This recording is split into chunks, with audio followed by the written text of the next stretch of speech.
Egg దోశలో ఇలా అన్నీ కలిపి వేసుకుంటానండి నేను.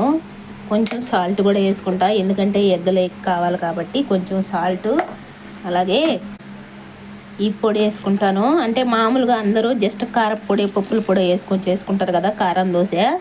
ఈ పొడి లేకపోతే ఒకసారి రెడ్ చట్నీ ఉంటుంది కదా, రెడ్ చట్నీ మామూలుగా ఎర్రకారం చేస్తాం కదా, అది వేస్తా. సో ఇప్పుడు అది లేదు, అందుకే ఇలా కారపొడి, అలాగే చట్నీ అండి, ఇది గెట్ చట్నీ కొంచెం ఎక్కువే వేస్తా. ఏదో వేసినానంటే వేయను, ఇంకేం నంచుకోకూడదు, దీంతోనే తినేయాలి. అలాగే ఇది అల్లం చట్నీ అండి, ఇది షాపులో తెచ్చిన అల్లం చట్నీ అన్నమాట. పక్కింటి వాళ్ళు పిల్లల్ని ఎవరు అరుస్తున్నారండి. సో ఇప్పుడు దీనిపైన ఆయిల్ వేయాలి. ఇప్పుడు ఇలా గుడ్డు తొక్కుతోనే ఇలా నెయ్యాలండి. అంటే మామూలుగా ఎప్పుడు జస్ట్ కారం దోశ లేదంటే పొడితోనే అలా చేసుకుంటాం కదా, కానీ ఇలా చట్నీ అన్నీ కలిపి చేసుకోండి ఒకసారి. చట్నీ కారం అన్నీ కలిపి బాగుంటుందండి, టేస్ట్ భలే ఉంటుంది డిఫరెంట్గా.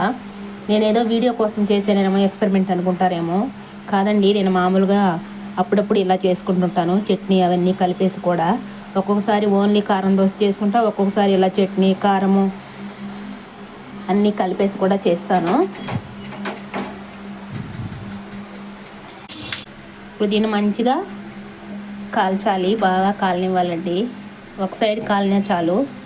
మీరు కనుక ఎగ్ దోశ ఎప్పుడు ఇలా ట్రై చేయకపోతే ఒకసారి ట్రై చేయండి, బాగుంటుందండి. అన్నీ కలిపేసి మిక్స్డ్ టేస్ట్ అన్నమాట, ఓన్లీ కారం దోశే కాకుండా. ఇలా బాగా వన్ సైడే కాల్చుకుంటే చాలు ఇది, లేదంటే 2 సైడ్స్ అయినా కాల్చుకొని తిప్పుకోవచ్చు, అది మన ఇష్టం. ఇలా మంచిగా కాలిన తర్వాత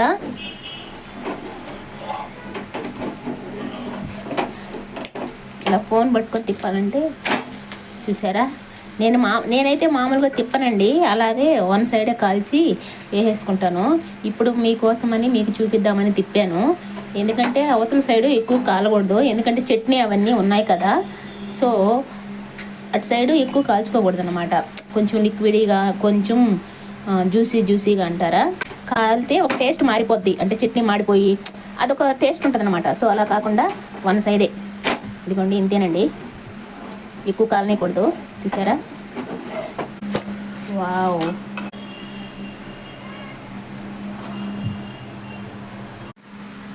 టేస్ట్ చేద్దాం. కాలిపోతుందండి.